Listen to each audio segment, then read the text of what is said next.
Саламатсыздар ма, құрметті оқушылар? Кәсіпкерлік және бизнес негіздері. 4-90 алғашқы сабағын бастаймыз. Сабақтың тақырыбы ойлау дизайны. Оқу мақсаттары.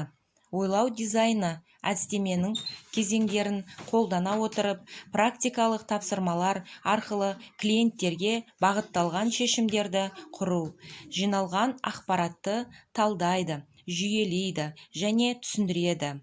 Өз идеяларын ойлап табу мен дамыту арқылы миға шабуыл әдісімен танысады. Меңгерілетін білім.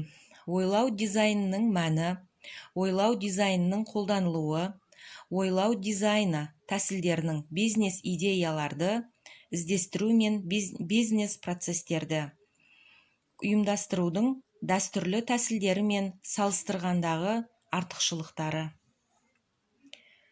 Миға шабуыл сұрақ жауаптары. Кәсіпкер дегеніміз кім? Бизнес деген не? Бәсеке деген не?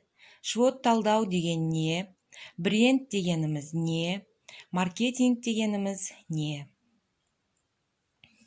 Жаңа тақырып.